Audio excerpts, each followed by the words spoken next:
اسلام ابتدا میں اجنبی تھا اور ایک زمانہ ایسا آئے گا کہ اسلام کو پھر اجنبی کر دیا جائے گا، یہ اجنبیت کی طرف آ جائے گا۔ دیکھو آج ہمارے گھروں میں ہم نے اسلام کو اجنبی بنا دیا ہے۔ کہاں ہے اسلام ہمارے گھروں؟ بڑی بڑی باتیں ہم کرتے ہیں نام پر حضور کی مر مٹنے کی، قربان ہونے کی۔ تم اپنی عورتوں میں اسلام نہیں پسند کرتے ہو؟ عورتوں پر اسلام کیوں نہیں پسند کرتے؟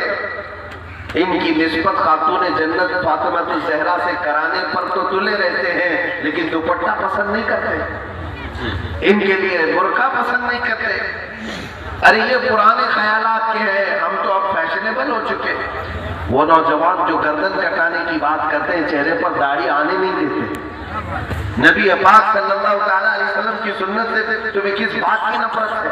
کیا کہنے اللہ؟ کون سی چڑ ہے جب رسول پاک صلی اللہ تعالیٰ علیہ وسلم کی سنت ہر ایک کو معلوم ہے، اس نبی پاک کی سنتوں سے بھاگتے کیوں ہو؟ تمہیں کڑوی کیوں لگتی ہیں؟ یاد رکھو، تم ہزار نفرت کرو، ہزار بھاگو، ایک دن آئے گا جب قبر میں تم بھی جاؤ گے، ہم بھی جائیں گے، اور سامنا حضور پاک سے کرنا ہوگا۔ بے شک نبی پاک صلی اللہ تعالیٰ علیہ وسلم تو تشریف لائیں گے، اور اس دن تمہیں پوچھا جائے گا، فرشتے پکڑ کر پوچھیں گے ان کے بارے میں تو کیا کہتا تھا؟ یہ سوال تو ہوگا نا قبرستان میں، قبر میں یہ سوال ہوگا۔ بزرگوں نے فرمایا جب تم حضور کی طرف دیکھ کر کہنے والے ہوں گے کہ یہ میرے آقا ہے، رسول پاک اپنا چہرہ پھیر لیں گے اور ارشاد فرمائیں گے خبردار تو میری طرف مت دیکھنا، اس لیے کہ دنیا میں جب تجھے میرا چہرہ پسند نہیں تھا تو یہاں کیوں دیکھ رہا؟ دنیا میں جب حضور کا چہرہ پسند نہیں تھا تو قبر میں حضور کی طرف کیوں دیکھ رہا ہے؟ اسی لیے اعلیٰ حضرت نے فرمایا تھا آج لے ان کی پناہ، آج مدد مانگ ان سے، آج لے ان کی پناہ، آج مدد مانگ ان سے، پھر نہ پانے کے قیامت میں اگر مانے۔ انہیں جانا انہیں مانا، نہ رکھا غیر سے کام، للہ الحمد میں دنیا سے مسلمان گیا۔ اس مجدد وقت نے پوری امت کو یہ درس دیا تھا، پھر کے گلی گلی تباہ ٹھوکریں سب کی کھائی کیوں، دل کو جو عقل دے خدا تیری گلی سے جائے کیوں۔ اے میرے عزیزو، تم کہاں کہاں چکر لگاؤ گے، کس کس نیتا کے پیچھے جے جے کرتے گھومو گے؟ آدھی زندگی یوں ہی تمام ہو گئی، اب بچی ہوئی جو زندگی ہے قبر کی طرف جانے والی ہے۔ ایک بات میری یاد رکھ لینا، سڑک پر جس راستے پر بھی چلنا ہے چل لو، بورڈ تو دیکھتے ہیں نا، کلکتہ جانے والا روڈ ہے، پٹنہ جانے والا روڈ ہے، لکھنؤ جانے والا روڈ ہے، مگر میں یہ کہتا ہوں تم جس روڈ پر بھی چلو گے، کلکتہ لکھنؤ پٹنہ نہیں، ہر راستہ قبرستان ہی کی طرف جا رہا ہے، ہر راستہ قبرستان کی طرف جا رہا ہے۔ تمہاری زندگی کا جہاں بھی جاؤ، جس راستے پر بھی چلو، اس زندگی کا آخری راستہ تمہیں قبرستان ہی لے جاتا ہے۔ یہ اور بات ہے کہ آج نہیں ماننا ہے تو نہیں ماننا، نہ مان کر کے کوئی موت سے بچا بھی نہیں ہے اور بھاگا بھی نہیں۔ قرآن پاک یوں کہتا ہے اینما تکونوا یدرککم الموت، تم جہاں کہیں بھی رہو گے موت آ کر پکڑے گی۔ وَلَوْ كُنْتُمْ فِي بُرُوجٍ مُشَيَّدَةٍ، اگرچہ تم مضبوط بنائے ہوئے قلعے کے اندر ہی کیوں نہ ہو، موت آنی ہے وہاں آئے گی۔ عزیزان گرامی، یہ بچی ہوئی جو زندگی ہے کیوں نہ حضور کے قدموں میں ہم لگا دیں، اس رسول پاک صلی اللہ تعالیٰ علیہ وسلم کی طرف لگا دیں۔ مجھے ایک بات یاد آتی ہے، چند دنوں پہلے کی بات، ایک نوجوان منہ لٹکائے آتا اور پریشان رہتا، وظیفہ چاہیے تھا، تعویذ چاہیے تھی۔ ہم نے پوچھا کہ بیٹا کیا بات ہے؟ جوانی کے عالم میں کئی لٹکے ہوئے چہرے ایسے نظر آتے ہیں۔ کہا کہ میرے ساتھ ایک بڑا حادثہ ہوا ہے، میں کسی لڑکی سے محبت کرتا تھا، میری لیلا چھوڑ کر چلی گئی، اس کی معشوقہ اس کی محبوبہ چھوٹ گئی، افیئر تھا، بریک اپ ہو گیا۔ یہ سب تو چلتا ہی ہے شہروں میں، اور اس کے چین و سکون غارت ہے، منہ لٹکائے گھوم رہا ہے، اور اس کو اب دل کے قرار کے لیے وظیفہ چاہیے، تعویذ چاہیے۔ میرے عزیزو، ایک دو نہیں، ایسے دسیوں ہیں، لیکن میں مثال کے ساتھ آپ کو ایک بات یوں عرض کر رہا ہوں۔ میں نے اس نوجوان بچے سے اتنی بات کہی کہ بیٹا اگر دل دینا تھا تو ایسی لیلا کو کیوں دیا جو روز اپنا گھر بدلتی، کیوں دیا؟ ایک ہی دل تو اللہ نے دیا تھا، اور ایسی جگہ پر اپنا دل کیوں دھڑکنے کے لیے مجبور کیا؟ ہاں اگر دل دینا تھا تو مکین گنبد خضرا کو دیتا، آج سارے مدینہ صلی اللہ علیہ وسلم کی طرف لگا دیتا۔ وہاں کا حال تو یہ ہے، ایک بار جس نے اپنے آپ کو ان کے حوالے کیا، دنیا تو دنیا، قبر تو قبر، حشر میں بھی ساتھ نہیں چھوڑتے۔ نعرہ تکبیر، نعرہ رسالت، مسلک اعلیٰ حضرت علامہ مفتی سلمان اظہری صاحب قبلہ، سرزمین رضا نگر بنگوا۔ محشر کے میدان کے سلسلے میں بھی یہ کہا گیا ہے، نبی پاک صلی اللہ تعالیٰ علیہ وسلم حدیث میں ارشاد فرماتے ہیں، تم قیامت کے دن دیکھو گے میرے کندھے پر چادر ہوگی اور وہ گر رہی ہوگی، پھسل پھسل کر گر رہی ہوگی، اور میں ایک ہاتھ سے اپنی چادر سنبھال رہا ہوں گا اور ایک ہاتھ سے اپنے امتیوں کو پکڑ رہا ہوں۔ میدان محشر کی بات کہ انہیں پکڑ پکڑ کر کے پل صراط کی طرف لے جا رہا ہوں گا اور جنت کی طرف لے جا رہا ہوں گا۔ جو نبی وہاں پر عزیز بچے کو ماں جس طرح تلاش کرے، خدا گواہ ہے یہی حال آپ کا ہوگا۔ عزیزان گرامی، جو نبی پاک صلی اللہ تعالیٰ علیہ وسلم محشر کے میدان میں تمہیں ڈھونڈ ڈھونڈ کر پکڑ کر جنت کی طرف لے جانا چاہتے ہو، اس رسول کے قدموں میں دل دیا ہوتا تو کل بروز قیامت حشر میں رسوائی نہیں ہوتی، شرمندگی نہیں ہوتی، ذلت نہیں اٹھانی پڑتی۔ یہاں تمہارے پاس ایک دل ہے۔ اچھا اعلیٰ حضرت کی بات بتا دو، اعلیٰ حضرت سے پوچھا گیا دل کسے کہتے ہیں؟ دل کسے؟ آپ سب کے سینے میں دل ہے نا؟ دل ہے تبھی تو بیٹھے ہیں۔ دل کیا چیز ہے؟ گوشت کا ایک ٹکڑا، گوشت کا ایک ٹکڑا، اور سر بھی ہے تمہارے دونوں کندھوں کے اوپر کدو کی طرح۔ یہ کیا ہے؟ اعلیٰ حضرت سے پوچھا گیا دل کیا ہے اور سر کیا ہے؟ سنو، اعلیٰ حضرت فرماتے ہیں دل ہے وہ دل جو تیری یاد سے معمور رہا، دل ہے وہ دل جو تیری یاد سے معمور رہا۔ حضور کی یاد سے جو بھرا ہوا ہے اسی کو دل کہتے ہیں، ورنہ وہ دل ہی نہیں ہے، وہ دل نہیں ہے، گوشت کا ٹکڑا۔ اور حضرت بلے شامی رحمۃ اللہ علیہ تو فرماتے ہیں جس دل میں حضور کی محبت نہیں اس دل میں تو کتے رہتے ہیں، کتے بستے ہیں۔ اور ہم نے دیکھا ہے حضور کو جس نے نہیں اپنایا وہ سارے کتوں کو دل میں رکھا ہے، اور نبی پاک کی محبت کرنے والا کبھی دنیا میں کسی طاقت کے سامنے جھکتا ہی نہیں، جھکتا ہی نہیں۔ عزیزان گرامی، حضور پاک صلی اللہ تعالیٰ علیہ وسلم کی محبت جس کے سینے میں ہے، دل میں ہے، اسی کو اعلیٰ حضرت کہتے ہیں وہی دل ہے۔ دل ہے وہ دل جو تیری یاد سے معمور رہا۔ پھر پوچھا گیا سر کسے کہتے ہیں؟ تب فرماتے ہیں سر ہے وہ سر جو تیرے نام پہ قربان گئے، سر ہے وہ سر جو تیرے نام پہ قربان گیا۔ عزیزان گرامی، یہ دل لٹکائے ہوئے گھومنے والے لوگوں سے میں ایک بات بتا دوں، میرے مرشد گرامی حضور تاج الشریعہ رحمۃ اللہ تعالیٰ نے ایک بار نصیحت کرتے ہوئے بیٹھے تھے، ہم نے اعلیٰ حضرت کے اشعار کبھی آپ کے سامنے پڑھے یا تشریح پوچھی تو لمبی باتیں ہو گئی۔ ایک مثال، ایک تشریح جو حضرت نے فرمائی تھی میں آپ کے سامنے رکھتا ہوں۔ اعلیٰ حضرت کی حمد آپ نے پڑھی ہوگی، وہی رب ہے جس نے تجھ کو ہمتن کرم بنایا، ہمیں بھیک مانگنے کو تیرا آستہ بتایا، تجھے حمد ہے خدایا، تجھے حمد ہے خدایا۔ سنا ہے نا آپ نے اعلیٰ حضرت کی حمد؟ اس کا آخری شعر ہے، اس کے آخری دو شعر ہیں۔ اعلیٰ حضرت رضی اللہ تعالیٰ عنہ نے اس میں جو لکھا ہے اس کی تشریح سنو گے تو دل باغ باغ ہو جائے۔ ارے اے خدا کے بندو کوئی میرے دل کو ڈھونڈو، دل کی بات آئی ہے میں عرض کر رہا ہوں، ارے اے خدا کے بندو کوئی میرے دل کو ڈھونڈو، ابھی پاس تھا یہی تو ابھی کیا ہوا خدایا، نہ کوئی گیا نہ آیا تجھ حمد ہے خدایا۔ یہ کیوں لکھا اعلیٰ حضرت نے؟ اعلیٰ حضرت امام اہل سنت فاضل بریلوی کا مقام و مرتبہ قطب الارشاد کا تھا۔ اولیاء کرام میں ایک درجہ ہوتا ہے قطب الارشاد کا، اور قطب الارشاد کسے کہتے ہیں؟ اپنے زمانے کا وہ ولی جس کو اللہ تعالیٰ اس کے ذریعے سے دوسروں کو ولایت عطا کرتا ہے، اسے قطب الارشاد کہتے ہیں۔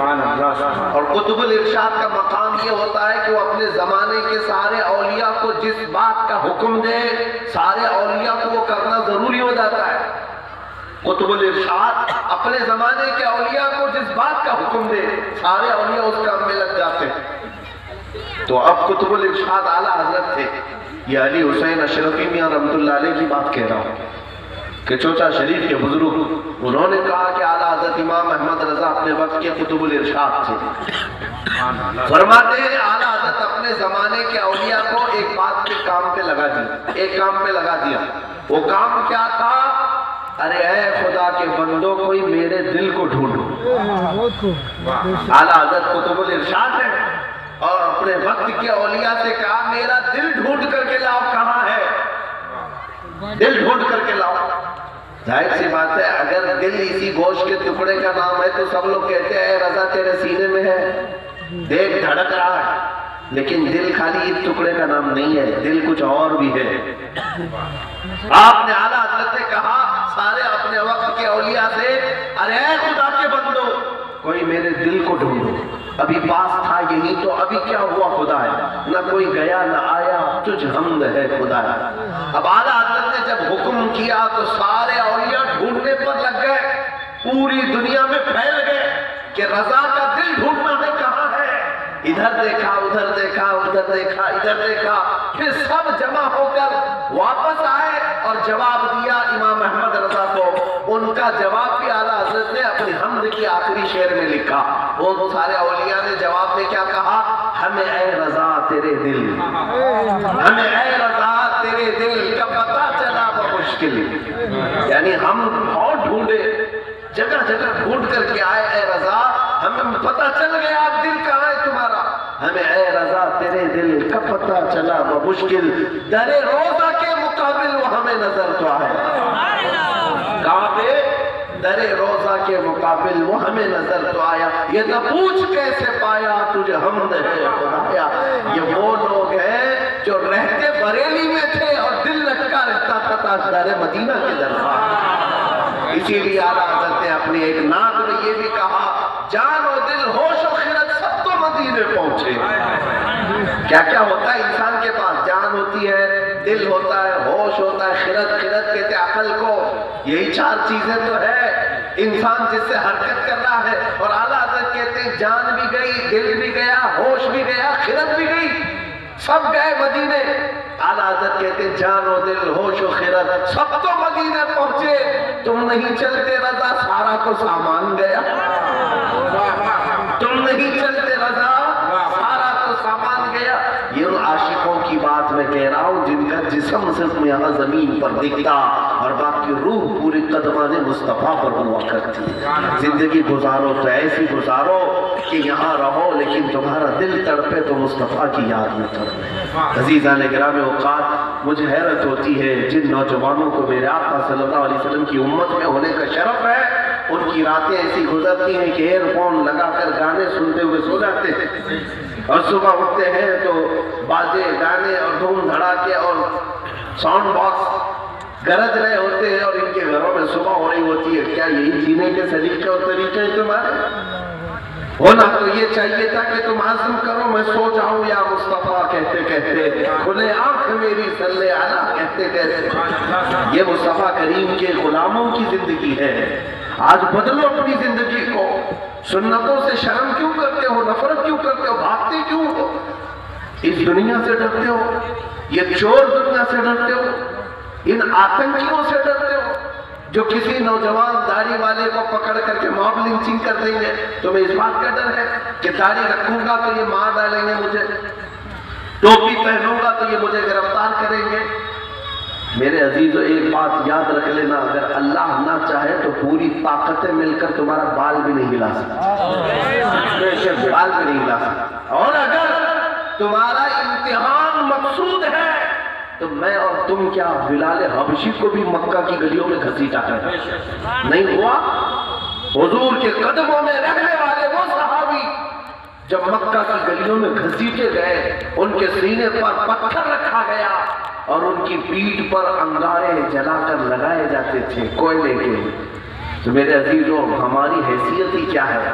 اگر اللہ کو امتحان لینا مقصود ہے تو سولی پر بھی چڑھائے جا سکتے ہو، جیل کی سلاخوں میں بھی بھیجے جا سکتے ہو، تمہاری داڑھی بھی کھینچی جا سکتی ہے، ٹوپی بھی کھینچی جا سکتی ہے، اس کا مطلب یہ نہیں ہوتا کہ ان کے کھینچنے سے میں ٹوپی بھی پھینک دوں، داڑھی بھی پھینک دوں، اپنی شناخت ختم کر دوں، نہیں، بلکہ اس کے بعد ایمان بلال حبشی کی طرح اور مضبوط ہونا چاہیے۔ تو جتنی مار مارے گا اتنا میرے دل میں اور میری زبان پہ اللہ کا نام جاری ہوتا ہے۔ یہ ہونا چاہیے۔ تم نبی پاک کی سنتوں سے اگر تم بھاگو گے دوسروں سے کیا توقع رکھو گے؟ آج کیا حالات ہے؟ تمہاری نمازوں کے لیے جگہ تنگ کر دی جا رہی ہیں۔ ارے آپ سوچو ٹھنڈے دل سے، یہ تمہاری مسجدیں کیوں نہیں توڑیں گے؟